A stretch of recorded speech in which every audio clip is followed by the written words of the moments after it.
Good morning my dear students. आज की इस क्लास में हम लोग बेटा क्लास 12th में बायोलॉजी की बात करेंगे कि बायोलॉजी में हमें कौन कौन से क्वेश्चन हैं जो तैयार करने चाहिए ताकि हमारे बायोलॉजी में 90+ मार्क्स आ सकें। तो आज की इस वीडियो में बेटा मैं आपको मोस्ट इम्पॉर्टेंट 16 क्वेश्चन कराऊंगा। कितने बेटा? टोटल 16 क्वेश्चन, जो कि 2 मार्क्स के क्वेश्चनों के लिए बहुत ज़्यादा इंपॉर्टेंट है। इन क्वेश्चनों को मैंने जो आपका बनाया है, ये छांटा है। ये 2019 से लेकर 2024 तक के सभी पेपरों में ये सारे क्वेश्चन कम से कम 3 से 4 बार पूछे जा चुके हैं, कि 3 से 4 बार पूछे जा चुके हैं। तो इसलिए इन क्वेश्चनों को आपको ध्यान से पढ़ना है, अच्छी तरह से समझना है, और इन 16 क्वेश्चनों को आपको बिल्कुल रट लेना है ताकि आपके बोर्ड में अगर इनमें से इस साल भी कोई क्वेश्चन रिपीट होता है तो कोई क्वेश्चन बाहर ना जाए। आप इन क्वेश्चनों को अच्छी तरह से तैयार करेंगे, एक एक क्वेश्चन को विद सॉल्यूशन मैं आपको बताऊंगा। जैसे आपका पहला क्वेश्चन बेटा क्या कह रहा है, जीन की उत्पत्ति का प्रकृतिवाद किसने दिया? उसकी पुस्तक का नाम, प्रकाशन वर्ष के साथ बताइए। तो जीवन की उत्पत्ति का प्रकृतिवाद सिद्धांत किसने दिया था? तो जीवन की उत्पत्ति का प्रकृतिवाद AI ऑपोरिन नामक व्यक्ति ने दिया था। उनकी पुस्तक का नाम था द ओरिजिन ऑफ लाइफ। उनकी पुस्तक का नाम क्या था बेटा? द ओरिजिन ऑफ लाइफ, जिसका प्रकाशन वर्ष कितना था? 1936 ईस्वी में हुआ था। जिसका प्रकाशन कब हुआ था बेटा? 1936 में हुआ था। पहला मोस्ट इंपॉर्टेंट क्वेश्चन है, इसको अच्छी तरह से याद कर लेना बेटा, कि जीवन की उत्पत्ति का प्रकृतिवाद सिद्धांत दिया किसने था? तो AI ओपेरिन ने दिया था। उन्होंने एक पुस्तक लिखी थी जिस पुस्तक का नाम था द ओरिजिन ऑफ लाइट, और यह पुस्तक कब प्रकाशित हुई थी बेटा? तो 1936 में प्रकाशित हुई थी। अगला इंपॉर्टेंट क्वेश्चन जो आपको बेटा तैयार करना है वो ये है कि अवशोषी अंग से आप क्या समझते हैं? अवशोषी अंग से आप क्या समझते हैं? मनुष्य में पाए जाने वाले एक अवशोषी अंग का नाम बताना है। तो सबसे पहले तो आपको बताना है कि अवशोषी अंग क्या होते हैं। तो वे अंग जो हमारे पूर्वजों में क्रियाशील थे, किंतु उनका उपयोग न होने के कारण वो धीरे धीरे विलुप्त हो गए या लुप्त हो गए और केवल अवशेष के रूप में पाए जाते हैं, उन्हें हम अवशेषी अंग कहलाते हैं। अवशेषी अंग क्या है बेटा? ऐसे अंग जो हमारे पूर्वजों के शरीर में तो पाए जाते थे, लेकिन समय के साथ उन अंगों का उपयोग न करने के कारण वो अंग हमारे शरीर से विलुप्त हो गए हैं। अब केवल उन अंगों का अवशेष ही हमको प्राप्त होता है। तो ऐसे अंगों को हम लोग नाम देते हैं बेटा अवशोषी अंग, जैसे कृमि रूप, परिशेषिका, पूंछ, कशेरुका आदि, ये उसके उदाहरण हो गए। ठीक। नेक्स्ट क्वेश्चन बेटा, जो कि बहुत ही ज़्यादा इंपॉर्टेंट क्वेश्चन है, मेंडल तथा डार्विन के पूरे नाम लिखिए। मेंडल तथा डार्विन के पूरे नाम लिखना है। तो मेंडल का पूरा नाम था बेटा ग्रेगर जॉन मेंडल। मेंडल का पूरा नाम क्या था बेटा? Gregor John Mendel. जबकि डार्विन का पूरा नाम था चार्ल्स डार्विन। ये भी बहुत ही ज़्यादा इंपॉर्टेंट क्वेश्चन है, इसको अच्छी तरह से समझ लीजिएगा। अगला क्वेश्चन बेटा, वर्तमान मानव का वैज्ञानिक नाम लिखिए। जो वर्तमान में मानव है उसका वैज्ञानिक नाम क्या है, ये आपको लिखना है। तो याद रखना बेटा, वर्तमान मानव का वैज्ञानिक नाम है होमो सेपियंस सेपियंस। होमो सेपियंस क्या नाम है बेटा? होमो सेपियंस सेपियंस, ये वर्तमान नाम है, वर्तमान मानव नाम है, वैज्ञानिक मानव, वर्तमान मानव का वैज्ञानिक नाम क्या है बेटा? होमो सेपियंस सेपियंस। ठीक। अब हम चलते हैं क्वेश्चन नंबर 5 में, जो कि बहुत ही ज़्यादा इंपॉर्टेंट, वो क्या है उसको ध्यान से पढ़ती है। अब देखिए अगला क्वेश्चन कह रहा है, पैंजेनेसिस का सिद्धांत तथा पुनरावृत्ति का सिद्धांत किसने प्रतिपादित किया? पैंजेनेसिस का सिद्धांत और पुनरावृत्ति का सिद्धांत। तो पैंजेनेसिस का सिद्धांत डार्विन ने, जबकि पुनरावृत्ति का सिद्धांत हीकल ने प्रतिपादित किया था। ठीक, ये भी याद रखना कि जो पैंजेनेसिस का सिद्धांत है वो डार्विन ने, और पुनरावृत्ति का सिद्धांत हीकल नामक वैज्ञानिक ने प्रतिपादित किया था। अगला क्वेश्चन बेटा, लयमार्क का मूल आधार क्या होता है? लयमार्कवाद का मूल आधार क्या होता है, ये पूछा जा रहा है। लयमार्कवाद का मूल आधार, तो लिखिए, लयमार्क के अनुसार सर्प झाड़ियों तथा बिलों में रहता है तथा जमीन पर रेंग कर चलता है, जिसके कारण उसके पैर इस्तेमाल नहीं होते थे, जिसके कारण उसके पैर इस्तेमाल नहीं होते थे, तथा बिल में घुसने में भी बाधा उत्पन्न करते थे, इसलिए उसके पैर धीरे धीरे विलुप्त होते चले गए, जबकि अन्य सरीसृपों में पैर उपस्थित होते हैं। लयमार्क का मानना था कि बतख प्रारंभ में एथलीट थे जो खाने की खोज में पानी में जाया करते थे। पानी में चलने के लिए उन्हें अपने पंजे फैलाने पड़ते थे। इसके फलस्वरूप उनके पंजों के आधार पर त्वचा लगातार खींचती रहती थी और पेशी चलन से पंजों में रुधिर का बहाव बढ़ जाता था। अतः त्वचा में उंगलियों के बीच पाद जाल के रूप ले लेता है और इसी कारण जो उनके उंगलियों के बीच की जो त्वचा होती है वो एक पाद जाल का रूप ले लिया। ठीक है, तो ये था बेटा लैमार्कवाद का मूल आधार था। लैमार्कवाद का क्या था बेटा? मूल आधार। कुल मिला के इसमें ये बताया गया था लैमार्कवाद में कि अगर प्रकृति में कोई चीज़, कोई भी जीवित प्राणी यूज में नहीं ले रहा तो वो चीज़ धीरे धीरे विलुप्त हो जाएगी। यही लैमार्कवाद का सिद्धांत था। क्वेश्चन नंबर 7 बेटा क्या कह रहा है उसकी बात हम लोग करते हैं। ध्यान से देखना बेटा, बहुत ही ज़्यादा इंपॉर्टेंट क्वेश्चन है। अगला क्वेश्चन कह रहा है बेटा, अनिषेक अनिषेक जनन से आप क्या समझते हैं? एक उदाहरण दीजिए।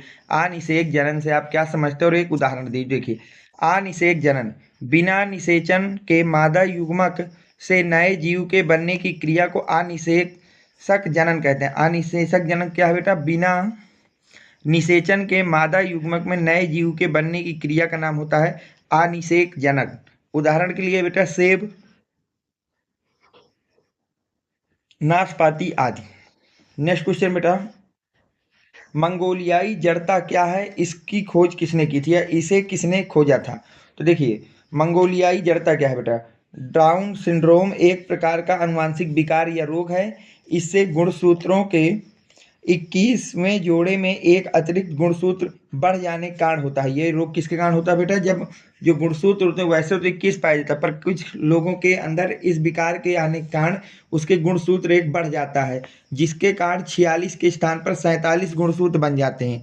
जो गुणसूत्र हैं वो 46 से कितने बन जाते हैं बेटा? 47 बन जाते हैं। इसी प्रक्रिया को ही मंगोलियाई जड़ता कहते हैं। इसे त्रिगुणसूत्रता भी कहा जाता है। मंगोलियाई जड़ता की खोज सन 1909 ईस्वी में आर्कीबाल्ड गैरोड नामक वैज्ञानिक ने की थी। इतना इसमें याद रखना बेटा। अगला इंपॉर्टेंट क्वेश्चन देखिए क्या कह रहा है। सेब को एक आभासी फल क्यों कहते हैं? पुष्प का कौन सा भाग फल की रचना करता है? सेब को एक आभासी फल क्यों कहते हैं? पुष्प का कौन सा भाग फल की रचना करता है? देखिए, सेब में फल का विकास पुष्पासन से होता है। सेब में फल का विकास किससे होता है बेटा? पुष्पासन से होता है। इसी कारण इसे आभासी फल कहते हैं। इसी कारण सेब को एक आभासी फल माना जाता है क्योंकि इसका विकास पुष्पासन से होता है। क्वेश्चन क्या बेटा है? पुष्प का कौन सा भाग फल की रचना करता है? तो देखिए, पुष्प का निषेचित अंडाशय फल का निर्माण करता है। पुष्प का निषेचित अंडाशय जो होता है वो आपका फल का निर्माण करता है। अगला बेटा, यदि एक द्विरज्जुक डीएनए में 20% साइटोसिन है, यदि एक द्विरज्जुक डीएनए में 20% साइटोसिन है तो डीएनए में मिलने वाले एडीनिन की प्रतिशतता की गणना करना है। डीएनए में पाए जाने वाले एडीनिन की प्रतिशतता की गणना करना है। तो ध्यान से देखिए बेटा इस क्वेश्चन को।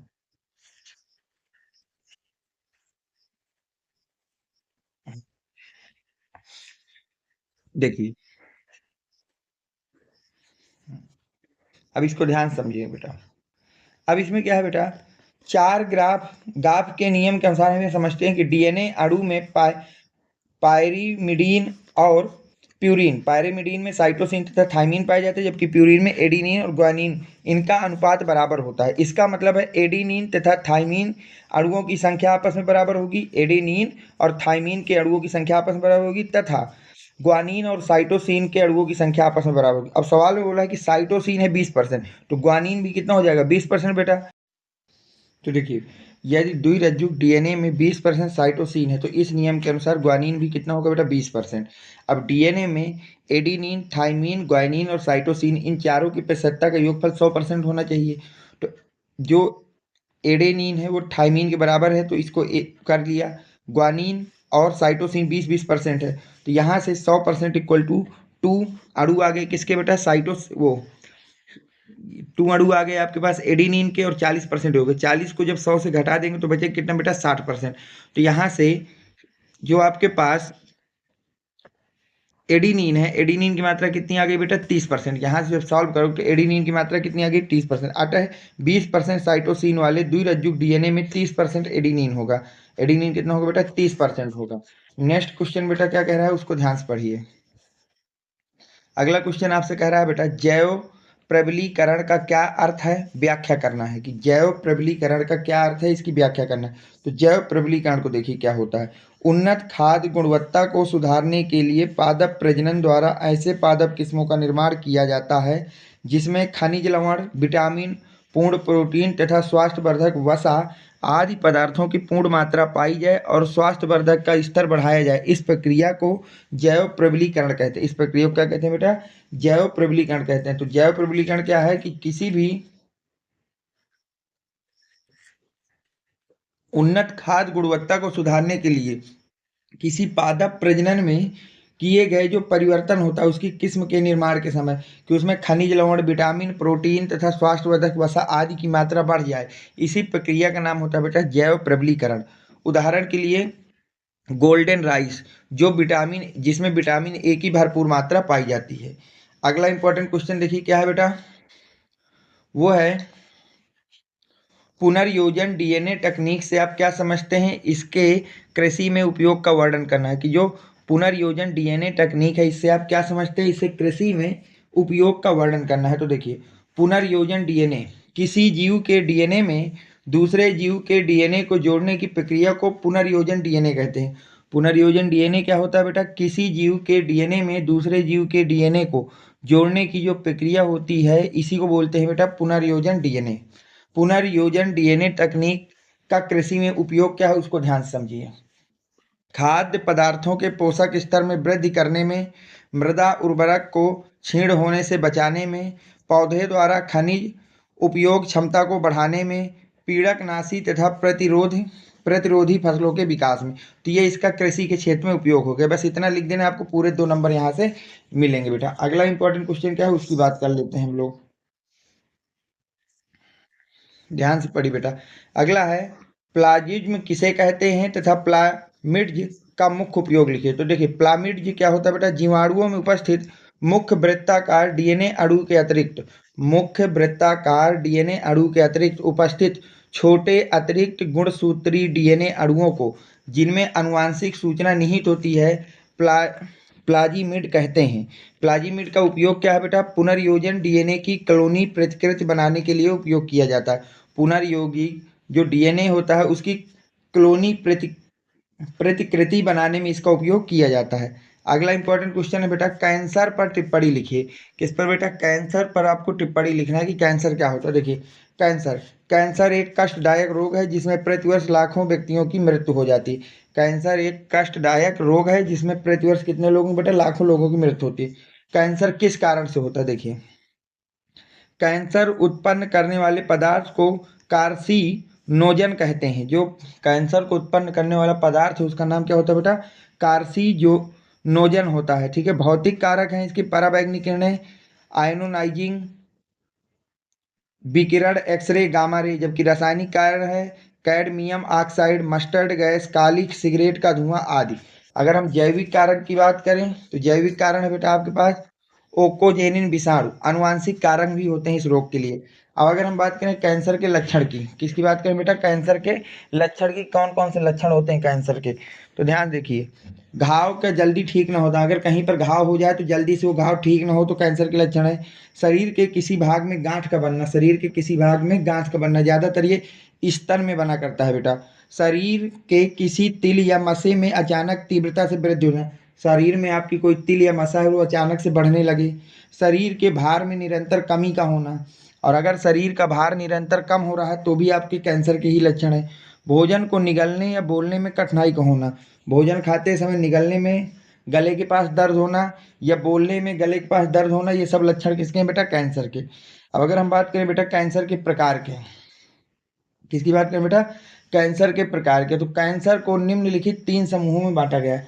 कैंसर को निम्नलिखित 3 समूहों में बांटा गया है। पहला है बेटा कार्सिनोमा, साकोरमा और ल्यूकीमिया। अगर हम बात करें कार्सिनोमा की तो ये स्तन कैंसर, फेफड़ों का कैंसर होता है। सारकोमा की बात करिए अस्थि कैंसर, लसिका गांठों का कैंसर, अग्नाशय का कैंसर, ये त्वचा का कैंसर होता है। ठीक है। ल्यूकीमिया की बात करें तो ये रुधिर में कोशिकाओं का कैंसर होता है। ये रुधिर में किसका होता है बेटा? कोशिकाओं का कैंसर होता है। नेक्स्ट क्वेश्चन देखिए क्या है। अगला क्वेश्चन है बेटा, जाति की परिभाषा लिखिए, इसके 2 लक्षण बताइए।